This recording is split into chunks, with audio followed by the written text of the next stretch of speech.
സർവമംഗളമംഗല്യേ ശിവേ സർവാർദ്ധസാധികേ ശരണ്യേ ത്രയംബകേ ഗൗരി നാരായണീ നമോസ്തുതേ.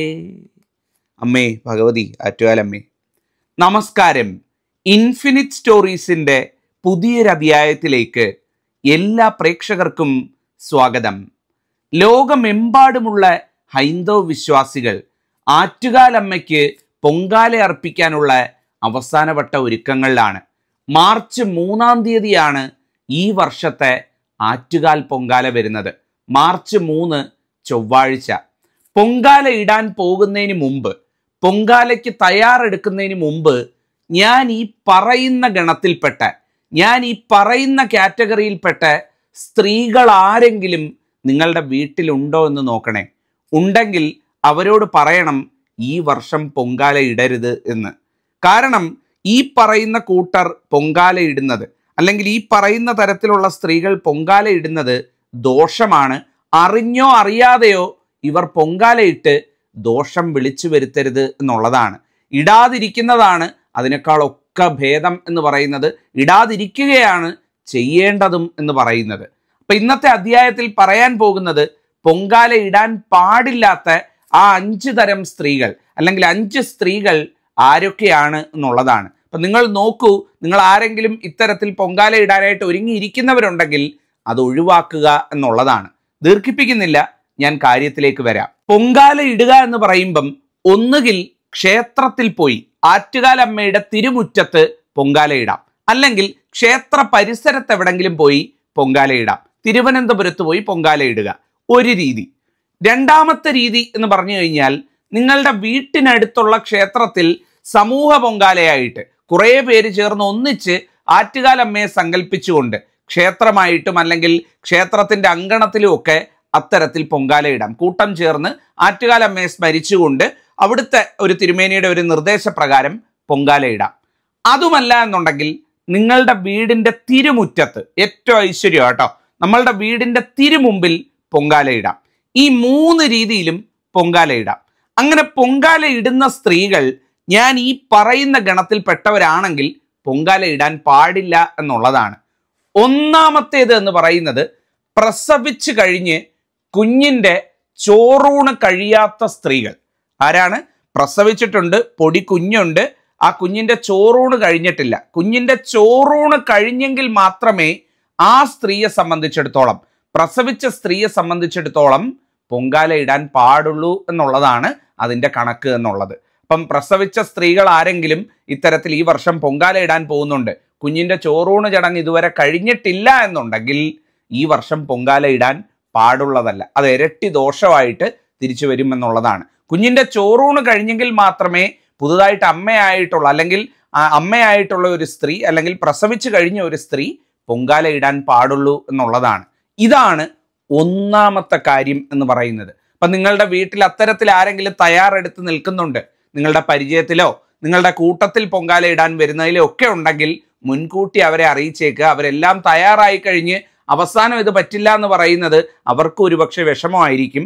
അതുകൊണ്ടാണ് ഞാൻ നേരത്തെ മുൻകൂട്ടി ഈ കാര്യം നിങ്ങളോട് പറഞ്ഞത്. അപ്പം അത്തരത്തിൽ ആരെങ്കിലും കുടുംബത്തിലോ പരിചയത്തിലോ നാട്ടിലോ ഉണ്ടെങ്കിൽ പൊങ്കാല ഇടാൻ തീരുമാനിച്ചിരിക്കുന്നു എന്നറിയുകയാണെന്നുണ്ടെങ്കിൽ അവരെ പറഞ്ഞ് മനസ്സിലാക്കുക. കുഞ്ഞിൻ്റെ ചോറൂണ് കഴിയാതെ ആറ്റുകാൽ പൊങ്കാല ഇടാൻ പാടുള്ളതല്ല. ഇതാണ് ഒന്നാമത്തെ പൊങ്കാല ഇടാൻ പാടില്ലാത്ത സ്ത്രീകൾ എന്ന് പറയുന്നത്. രണ്ടാമത്തെ കൂട്ടരെന്ന് പറയുന്നത് ആർത്തവ അശുദ്ധിയുള്ള സ്ത്രീകളാണ്. നിങ്ങൾ പൊങ്കാല ഇടാനെല്ലാം തയ്യാറെടുത്തിരിക്കുകയാണ്, പെട്ടെന്നാണ് ആർത്തവം ആവുന്നത്, വരുന്ന ആഴ്ചയൊക്കെ ആർത്തവം ആവുകയാണ്, 7 കഴിയുന്നില്ല എന്നുണ്ടെങ്കിൽ യാതൊരു കാരണവശാലും പൊങ്കാല ഇടാൻ പാടില്ല. നിങ്ങൾ പൊങ്കാലയ്ക്ക് തയ്യാറെടുത്തു എന്ന് കരുതിയാണെന്നുണ്ടെങ്കിലും പൊങ്കാല ഇടാൻ പാടില്ല. അത് ഏറ്റവും കൃത്യമായിട്ടുള്ള കാര്യം കേട്ടോ. ആർത്തവം 7 കഴിയാത്ത ഒരു സ്ത്രീയും പൊങ്കാല ഇടാൻ പാടുള്ളതല്ല എന്നുള്ളതാണ്. നിങ്ങൾ വിഷമിക്കേണ്ട കാര്യമില്ല പൊങ്കാല ഇടാൻ സാധിക്കുന്നില്ല എന്ന് കരുതി. കാരണം നിങ്ങൾ പൊങ്കാല ഇട്ടില്ലെങ്കിലും അതിൻ്റെ ഫലം, അനുഗ്രഹം, നിങ്ങൾ മനസ്സിൽ പൊങ്കാല ഇടാൻ നേർന്നതുകൊണ്ട്, വിചാരിച്ചതുകൊണ്ട് ഭഗവതി നിങ്ങൾക്ക് നൽകി അനുഗ്രഹിക്കുമെന്നാണ് ആ വിശ്വാസം പറയുന്നത്. ഭഗവതി എല്ലാ അനുഗ്രഹങ്ങളും പൊങ്കാല ഇടുന്നവർക്ക് തരുന്ന തത്തുല്യമായിട്ടുള്ള അനുഗ്രഹം നിങ്ങൾക്കും തരും എന്നുള്ളതാണ്. ഉദാഹരണത്തിന് നിങ്ങൾ ഇപ്പോൾ പൊങ്കാലയ്ക്ക് എല്ലാം തയ്യാറെടുത്തിരിക്കുകയാണ്, പെട്ടെന്നാണ്, അപ്രതീക്ഷിതമായിട്ടായിരിക്കും ചിലപ്പം ആർത്തവം പൊട്ടി പുറപ്പെടുന്നത്. അപ്പം അതാ ഒരു സമയത്ത് ചിലപ്പോൾ നിങ്ങൾക്ക് പൊങ്കാല ഇടാൻ സാധിച്ചോളണമെന്നില്ല. അങ്ങ് ആകെ വിഷമമായ, അയ്യോ എനിക്കിത് ഇടാൻ പറ്റിയില്ലല്ലോ, അല്ലെങ്കിൽ എൻ്റെ പൊങ്കാല ഇടൽ എല്ലാം തട്ടിത്തെറിച്ച് പോയല്ലോ, അല്ലെങ്കിൽ എനിക്കെല്ലാം മുടങ്ങിപ്പോയല്ലോ എന്നൊക്കെ കരുതി മനപ്രയാസപ്പെടും. ഒരിക്കലും മനപ്രയാസപ്പെടേണ്ട. ഭഗവതി നിങ്ങളെ നേരത്തെ കൂട്ടി അനുഗ്രഹിച്ചിരിക്കുന്നു. പൊങ്കാല ഇടുന്ന ഒരു വ്യക്തിക്ക് കിട്ടുന്ന തുല്യ അനുഗ്രഹം, അമ്മയുടെ കടാക്ഷം തന്നെയാണ് ആർത്തവം എന്ന് പറയുന്നത്. അത് നിങ്ങൾക്ക് ആ തുല്യ ഫലം കിട്ടിയിരിക്കും. അതുകൊണ്ട് ആരും വിഷമിക്കേണ്ട. ആർത്തവം ഉള്ളവരാരും തന്നെ, 7 കഴിയാത്തവരാരും തന്നെ, 7 കുളിക്കാത്തവരാരും തന്നെ പൊങ്കാല ഇടരുത്. ഏറ്റവും കൃത്യമായിട്ടുള്ള കാര്യമാണ്, അത് മറന്നു പോകരുത്. ഇവരാണ് രണ്ടാമത്തെ കൂട്ടർ എന്ന് പറയുന്നത്. ഇനി മൂന്നാമത്തത് വളരെ ശ്രദ്ധിച്ച് കേൾക്കണം. മൂന്നാമത്തെ കൂട്ടർ എന്ന് പറഞ്ഞു കഴിഞ്ഞാൽ പുലയുള്ളവരാണ്. എന്താണ് പുലയുള്ളവർ എന്ന് പറഞ്ഞു കഴിഞ്ഞാൽ? നിങ്ങളുടെ രക്തബന്ധത്തിൽ, നിങ്ങളുടെ ഏറ്റവും അടുത്ത രക്തബന്ധത്തിൽ ആരെങ്കിലും മരിച്ചു കഴിഞ്ഞാൽ, രക്തബന്ധമുള്ളവർ മരിച്ചു കഴിഞ്ഞാൽ അവരുടെ 16 കഴിയാതെ പൊങ്കാല ഇടാൻ പാടില്ല എന്നുള്ളതാണ്. ഒന്ന് ആലോചിച്ച് നോക്കൂ. അതായത് നിങ്ങൾ ആറ്റുകാൽ പൊങ്കാല ഇടുന്ന മാർച്ച് 3 ഏതെങ്കിലും മരണം നിങ്ങളുടെ ഏറ്റവും അടുത്ത, അല്ലെങ്കിൽ നിങ്ങളുടെ രക്തബന്ധത്തിലുള്ള, ഏറ്റവും അടുത്തെന്നുള്ളതല്ല, ഏറ്റവും രക്തബന്ധത്തിലുള്ള ആളുകളുടേത് സംഭവിച്ചിട്ടുണ്ട്, നിങ്ങൾ പുല കാലഘട്ടത്തിലൂടെയാണ് കടന്നു പോകുന്നത് എന്നുണ്ടെങ്കിൽ എഴുതിത്തരാം. പൊങ്കാല ഇടാൻ അനുവദനീയമായിട്ടുള്ള കാര്യമല്ല. അത് പുല അശുദ്ധിയുള്ള സമയമാണ്. ആ സമയത്ത് പൊങ്കാല ഇട്ട് ദോഷം വിളിച്ചു വരുത്തരുത് എന്നുള്ളതാണ്.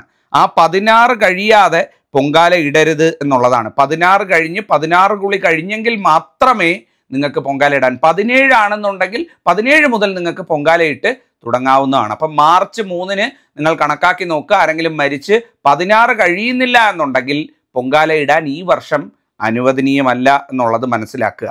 ഇവരാണ് മൂന്നാമത്തെ കൂട്ടർ എന്ന് പറയുന്നത്. നാലാമത്തെ കൂട്ടർ എന്ന് പറയുന്നത് വാലായ്മയുള്ളവരാണ്. പുല പോലെ തന്നെ പ്രധാനമാണ് വാലായ്മ എന്ന് പറയുന്നത്.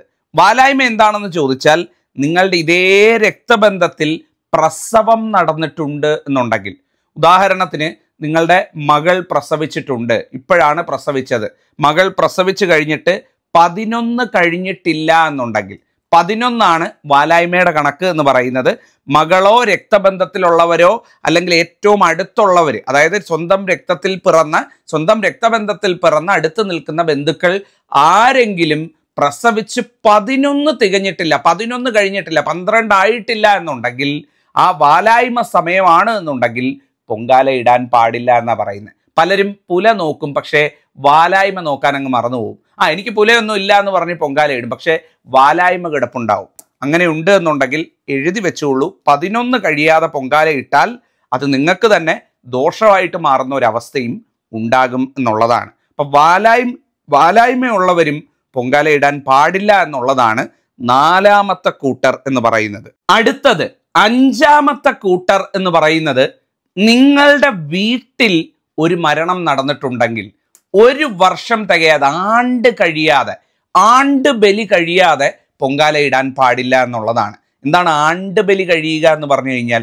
അതായത് നിങ്ങളുടെ വീട്ടിൽ നിങ്ങളുടെ അച്ഛൻ അല്ലെങ്കിൽ നിങ്ങളുടെ ഭർത്താവ് അല്ലെങ്കിൽ നിങ്ങളുടെ സഹോദരൻ ഒരു കൂരയിൽ താമസിക്കുന്നവർ, അതായത് ഇപ്പം നിങ്ങളുടെ ബന്ധുവീട് അപ്പുറത്താണ് അല്ലെങ്കിൽ ബന്ധുവീട് അടുത്ത പഞ്ചായത്തിലാണ്, അവിടെ താമസിക്കുന്നവർ, അവരെ അല്ല പറയുന്നത്. നിങ്ങളുടെ കൂരയിൽ, നിങ്ങൾ ഒന്നിച്ച് കഴിയുന്ന കൂരയിൽ, അതിനാ ഉദാഹരണം പറഞ്ഞ്, ഭാര്യയും ഭർത്താവും ഒരു കൂരയിൽ അല്ലെ ഒരു വീട്ടിൽ ഒന്നിച്ച് കഴിയുന്നു, ഭർത്താവ് മരിച്ചുപോയി, ഭാര്യയ്ക്ക് ആണ്ടുബലി കഴിയാതെ 1 വർഷം കഴിയാതെ പൊങ്കാല ഇടാൻ പാടില്ല എന്നുള്ളതാണ്.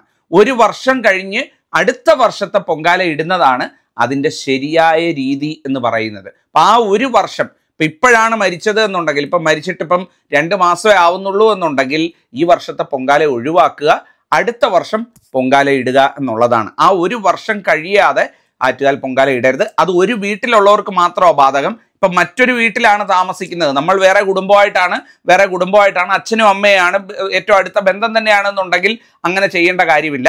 ഒരു കൂരയ്ക്കുള്ളിലാണ് താമസിക്കുന്നത്, എല്ലാവരും ഒരു വീട്ടിലാണെന്നുള്ളത്. അതുകൊണ്ടാണ് ഞാൻ വീണ്ടും എടുത്തു പറയുന്നത്, നമ്മൾ മറ്റൊരു വീട്ടിൽ, ഇപ്പം അച്ഛനും അമ്മയും മറ്റൊരു വീട്ടിലാണ്, നിങ്ങൾ കല്യാണം കഴിച്ച് മറ്റൊരു വീട്ടിലാണ് എന്നുണ്ടെങ്കിൽ അത് നിങ്ങൾക്ക് ബാധകമല്ല. ഇപ്പം അച്ഛനും അമ്മയും മരിച്ചു കഴിഞ്ഞാൽ അത് നിങ്ങൾക്ക് ബാധകമല്ല. പക്ഷേ അച്ഛനും അമ്മയും നിങ്ങളും എല്ലാം ഒരു വീട്ടിലാണ് താമസിക്കുന്നത്, ആ വീട്ടിലാണ് മരണം നടന്നിട്ടുള്ളത് എന്നുണ്ടെങ്കിൽ 1 വർഷം കഴിയാതെ, 1 കൊല്ലം കഴിയാതെ ഇത് പൊങ്കാല ഇടാത്തതാണ് ഏറ്റവും നല്ലതായിട്ടുള്ള കാര്യം എന്ന് പറയുന്നത്. അതാണ് അതിൻ്റെ ശരിയായ രീതി എന്ന് പറയുന്നത്. അപ്പം ഇവരാണ് അഞ്ചാമത്തെ വിഭാഗക്കാരെന്ന് പറയുന്നത്. ആറാമത് ഒരു കൂട്ടരും കൂടെ ഉണ്ട്. ഇത് പക്ഷേ കുറവായിരിക്കും. നിങ്ങൾ ആരെങ്കിലും ഇതിന് കളങ്കം വരുത്തുന്നുണ്ടോ എന്നുള്ളത് മാത്രം നോക്കുക. മറ്റാരുമല്ല, വ്രതശുദ്ധി നിയന്ത്രിക്കാൻ പറ്റാത്തവർ അല്ലെങ്കിൽ വ്രതശുദ്ധി പാലിക്കാൻ പറ്റാത്തവർ. നിങ്ങൾ പൊങ്കാല ഇടുന്നു, മാർച്ച് 3-ാം തീയതി പൊങ്കാല ഇടുന്നുണ്ട് എന്നുണ്ടെങ്കിൽ അതിന് മുന്നേ ഉള്ള 24 മണിക്കൂർ തലേ ദിവസം പൂർണ്ണമായിട്ടും വ്രതശുദ്ധി ഉറപ്പുവരുത്തിയിരിക്കണം. വ്രതശുദ്ധി, ശരീരശുദ്ധി, ഇതെല്ലാം, മനസ്സിന്റെ ശുദ്ധി, ഇതെല്ലാം നിങ്ങൾ ഉറപ്പുവരുത്തണം കേട്ടോ. അത് ഉറപ്പുവരുത്താൻ തലേ ദിവസം പറ്റുന്നില്ല എന്നുണ്ടെങ്കിൽ പിറ്റേന്ന് പോയി പൊങ്കാല ഇട്ടിട്ട് ഗുണമില്ല എന്നുള്ളതാണ്. ഉദാഹരണത്തിന് നിങ്ങൾ ഒരു യാത്രയിലാണ്, തലേ ദിവസം മുഴുവൻ നിങ്ങൾ യാത്രയിലാണ്, നിങ്ങൾക്ക് വേറെ ഭക്ഷണമൊന്നും കഴിക്കാൻ കിട്ടുന്നില്ല, നിങ്ങൾ കഴിക്കുന്നത് നോൺ വെജ് കാര്യങ്ങളൊക്കെ കഴിച്ച് അല്ലെങ്കിൽ നിങ്ങൾ പല കാര്യങ്ങളും ഒക്കെ വ്രതശുദ്ധി മുടക്കുന്ന രീതിയിലുള്ള കാര്യങ്ങളും ഒക്കെ ചെയ്ത് പിറ്റേന്ന് രാവിലെ വന്ന് നിങ്ങൾ പൊങ്കാല ഇടാം, അല്ലെ അന്ന് രാത്രി വന്ന് കിടന്നുറങ്ങിയിട്ട് പിറ്റേന്ന് പൊങ്കാല ഇടാമെന്ന് വിചാരിച്ചാൽ അത് അനുവദനീയമായിട്ടുള്ള കാര്യമല്ല. അത് നമുക്ക് ദോഷം വിളിച്ചു വരുത്തുന്ന കാര്യമാണ്. അങ്ങനെ ആരെങ്കിലും ഉണ്ട് അതിൻ്റെ തലേ ദിവസം വ്രതം നിൽക്കാൻ പറ്റുന്നില്ല എന്നുണ്ടെങ്കിൽ, വ്രതം നിൽക്കുക എന്ന് പറഞ്ഞാൽ ഞാൻ കഴിഞ്ഞ അധ്യായത്തിലും പറഞ്ഞിരുന്നു, പട്ടിണി കിടക്കുക എന്നുള്ളതല്ല വ്രതം നിൽക്കാൻ ഉദ്ദേശിക്കുന്നത്. മറ്റ് ലൗകിക കാര്യങ്ങളൊക്കെ വെടിഞ്ഞ് നമ്മൾ ലഘുവായിട്ടുള്ള ഭക്ഷണം കഴിച്ച് ഒരുപാട് കട്ടിയുള്ള ഭക്ഷണങ്ങൾ ഒഴിവാക്കി നോൺ വെജ് ആഹാരങ്ങളൊക്കെ ഒഴിവാക്കി ഭഗവതിയെ പ്രാർത്ഥിച്ചുകൊണ്ട് നമ്മളുടെ മനസ്സും ശരീരവും പാകപ്പെടുത്തി വ്രതത്തിലേക്ക് പ്രവേശിക്കാനുള്ള ഒരു 24 മണിക്കൂർ നേരം. അതുകൊണ്ടാണ് ഞാൻ പറഞ്ഞത് 1-ാം തീയതി രാത്രി ആവുമ്പോഴേ കുളിച്ച് വൃത്തിയായി എല്ലാ ഒരു വ്രതത്തിലേക്ക് പ്രവേശിക്കാനായിട്ട് ഒരു മനസ്സിലൊരു സങ്കല്പം എടുത്ത് പിറ്റേ ദിവസം 2-ാം തീയതി, അതായത് പൊങ്കാലയുടെ തലേ ദിവസം പൂർണ്ണമായിട്ടും ആ വ്രതത്തിൽ നിൽക്കുക. ജോലിക്കൊക്കെ പോകുന്നവർക്ക് ജോലിക്കൊക്കെ പോവാം. ഞാൻ ഈ പറഞ്ഞ പോലെ നിങ്ങൾ അതിൻ്റെ ചിട്ടകൾ പാലിക്കണമെന്നുള്ളതേ ഉള്ളൂ. ജോലിക്കെല്ലാം പോയി കാര്യങ്ങളെല്ലാം നടത്തി സന്തോഷമായിട്ട് വന്ന് 2-ാം തീയതി കഴിഞ്ഞ് 3-ാം തീയതി രാവിലെ ഐശ്വര്യമായിട്ട് പൊങ്കാല ഇടാം. പക്ഷേ തലേ ദിവസം ആ വ്രതശുദ്ധി, ശരീരശുദ്ധി, മനഃശുദ്ധി ഇത് പാലിക്കാൻ പറ്റാത്ത സാഹചര്യം ഉണ്ടെങ്കിൽ പൊങ്കാല ഇടാതിരിക്കുന്നതാണ്. ഇട്ട് ദോഷം വിളിച്ചു വരുത്തരുത് എന്നൊരപേക്ഷ എല്ലാവരോടും എനിക്ക് പറയാനുണ്ട് എന്നുള്ളതാണ്. അപ്പം ഈ ഒരു കൂട്ടര്, ആറാമതായിട്ടൊരു കൂട്ടരും കൂടെ, അപ്പം ശരിക്കും 5 അല്ല 6 കൂട്ടരുണ്ട് എന്നുള്ളതാണ്. അപ്പം ഈ 6 തരത്തിലുള്ള സ്ത്രീകൾ ആരെങ്കിലും പൊങ്കാല ഇടാൻ തയ്യാറെടുത്തിട്ടുണ്ട് എന്നുണ്ടെങ്കിൽ, നിങ്ങളോ അല്ലെങ്കിൽ നിങ്ങളുടെ പരിചയത്തിലുള്ളവരോ ഉണ്ടെങ്കിൽ അവരോട് പറയണം, തിരുമേനി പറഞ്ഞു ഇത്തരത്തിൽ ഇടാൻ പാടില്ല എന്നുള്ളത്. അത് ശ്രദ്ധിച്ചിട്ട് വേണം കൃത്യമായിട്ട് പൊങ്കാലയ്ക്ക് പോകാൻ എന്ന് പറയുന്നത്. അപ്പം ഇത് പറയണമെന്ന് തോന്നി നേരത്തെ പറയാൻ ഒരു 1-1.5 ആഴ്ച മുന്നേ പറയാൻ കാരണമെന്ന് വെച്ചാൽ നമ്മളെല്ലാം ആഗ്രഹിച്ച് മോഹിച്ച് അവസാന മിനിറ്റിൽ ചെല്ലുമ്പം അന്നേരം അയ്യോ പൊങ്കാല ഇടാൻ പറ്റത്തില്ലല്ലോ, ഇങ്ങനെ ഉണ്ടല്ലോ എന്ന് അറിയുന്നതിനേക്കാൾ മുൻകൂട്ടി പറഞ്ഞ് നിങ്ങൾക്ക് ആ ഒരു നിരാശ ഇല്ലാതിരിക്കും എന്നുള്ളത് കൊണ്ടാണ് പറഞ്ഞത്. നിങ്ങളുടെ സുഹൃത്തുക്കൾ, ബന്ധുക്കൾ ആരെങ്കിലും ഒക്കെ ഉണ്ടെങ്കിൽ അറിയിക്കുക, അവരോട് പറയുക എന്നുള്ളതാണ്. അതുപോലെ തന്നെ ഒരുപാട് സ്ത്രീകൾ എൻ്റെ അടുത്ത് ചോദിച്ചിരുന്നു, വീട്ടിൽ ആർത്തവമുള്ള സ്ത്രീയുണ്ട് അല്ലെങ്കിൽ ആർത്തവമുള്ള പെൺകുട്ടിയുണ്ട്, അപ്പോൾ ഞങ്ങൾക്ക് വീട്ടിൽ പൊങ്കാല ഇടാവോ എന്നുള്ളത്. വീട്ടിൽ ഒരു വ്യക്തിക്ക് ആർത്തവം ഉണ്ട് എന്ന് കരുതി ആ വീട്ടിൽ പൊങ്കാല ഇടാൻ പാടില്ല എന്നൊന്നുമില്ല കേട്ടോ. വീട്ടിൽ ആ കുട്ടിക്ക് അല്ലെങ്കിൽ ഒരു സ്ത്രീക്ക് ആർത്തവം ഉണ്ടെങ്കിൽ അവർ പൊങ്കാല ഇടുന്നതിൽ നിന്നും മറ്റ് പൂജാകാര്യങ്ങളിൽ ഏർപ്പെടുന്നതിൽ നിന്നും വിളക്ക് കത്തിക്കുന്നതിൽ നിന്നും വിളക്കെടുത്ത് വെക്കുന്നതിൽ നിന്നും അത്തരം കാര്യങ്ങളിൽ നിന്നൊക്കെ അടുപ്പൊരുക്കുന്നതിൽ നിന്നൊക്കെ പൂർണ്ണമായിട്ടും വിട്ടു നിൽക്കണമെന്ന് മാത്രം. ആ വീട്ടിൽ രാവിലെ ഐശ്വര്യമായിട്ട് വീടെല്ലാം തളിച്ച് വൃത്തിയാക്കി കുറച്ച് മഞ്ഞൾ ജലം എല്ലാം തളിച്ച് ഐശ്വര്യമായിട്ട് വീട്ടിൻ്റെ മുമ്പിൽ ആ വീട്ടിലെ മറ്റൊരു സ്ത്രീക്ക് പൊങ്കാല ഇടുന്നതിൽ യാതൊരു തെറ്റുമില്ല എന്നുള്ളതാണ്. ആരെങ്കിലും അത്തരത്തിൽ തെറ്റിദ്ധരിച്ച് വെച്ചിട്ടുണ്ട് എന്നുണ്ടെങ്കിൽ ശ്രദ്ധിക്കണം കേട്ടോ. ഒരു കാരണവശാലും ആ വീട്ടിൽ ഒരു സ്ത്രീക്ക് ആർത്തവം ഉണ്ട് എന്ന് കരുതി നിങ്ങൾ പൊങ്കാല ഇടാതിരിക്കരുത്. ആ സ്ത്രീക്ക് മാത്രമേ ഉള്ളൂ പൊങ്കാല ഇടാൻ പാടില്ലാത്തത്. മറ്റുള്ള എല്ലാവർക്കും പൊങ്കാല ഇടാൻ പറ്റുന്നതാണ്. ആ വീട്ടിൽ തന്നെ ഇടാവുന്നതാണ്. വീടിനെങ്ങും ഒരു അശുദ്ധിയും ഇല്ല എന്നുള്ളതാണ്. ആ ഒരു വ്യക്തി അതിൽ നിന്ന് മാറി നിൽക്കുക. അവർക്ക് ഭഗവതിയുടെ അനുഗ്രഹമുണ്ട്.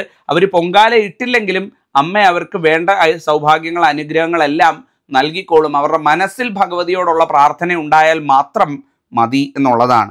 അതുകൊണ്ട് ആരും വീട്ടിൽ ആർത്തവം ഉണ്ടെന്ന് കരുതി പൊങ്കാലയിൽ നിന്ന് വിട്ടു നിൽക്കേണ്ട കാര്യവും ഇല്ല എന്നുള്ളതാണ്. അപ്പം ഈ ഒരു കാര്യം കൂടെ എല്ലാവരും ഓർത്തു വെക്കുക. മൺകലമൊക്കെ പുതിയത് വാങ്ങുക. കഴിഞ്ഞ വർഷം ഉപയോഗിച്ചത് വർഷാവർഷമായിട്ട് ഉപയോഗിക്കുന്ന ഒന്നും എടുത്ത് ഉപയോഗിക്കരുത്. കട്ടയുടെ കാര്യം അത് തന്നെ. അടുപ്പ് കൂട്ടാനായിട്ട് പുതിയ കട്ടകൾ തന്നെ ഉപയോഗിക്കുക. പഴയത് ഒഴിവാക്കുക, അല്ലെങ്കിൽ പഴയത് എടുത്ത് ഉപയോഗിക്കുന്ന ഒരു രീതിയൊക്കെ ഒഴിവാക്കുക എന്നുള്ളതാണ്. വീടൊക്കെ ഒന്ന് വൃത്തിയാക്കുക. എല്ലാം ഒന്ന് തളിച്ച് വൃത്തിയാക്കി മറാലയൊക്കെ അടിച്ച് വീട്ടിൽ പൊങ്കാല ഇടുന്നവർ വീടൊന്ന് ഒരുക്കുക. വീടിൻ്റെ തെക്ക് കിഴക്കേ മൂല ഈശാനകോണ്, അതുപോലെ തന്നെ വീടിൻ്റെ വടക്ക് കിഴക്കേ മൂല ഈശാനകോണ്, തെക്ക് പടിഞ്ഞാറേ മൂല കന്നിമൂല, ഈ ഭാഗമൊക്കെ ഒന്ന് തെളിച്ച് തൂത്ത് ചവറെല്ലാം എടുത്തൊന്ന് കളഞ്ഞൊന്ന് വൃത്തിയാക്കി ഐശ്വര്യമായിട്ട് വീട്ടിൽ തന്നെ പൊങ്കാല ഇടാം. എല്ലാ കാര്യങ്ങളും ശ്രദ്ധിക്കുക. ഭഗവതി അനുഗ്രഹിക്കും, ആറ്റുകാലമ്മ അനുഗ്രഹിക്കും, സർവ്വമംഗളമാകും. നന്നായിരിക്കട്ടെ നിങ്ങൾക്കും കുഞ്ഞുങ്ങൾക്കും എല്ലാവിധ അനുഗ്രഹങ്ങളും നൽകി ഭഗവതി മടങ്ങട്ടെ. നന്ദി, നമസ്കാരം.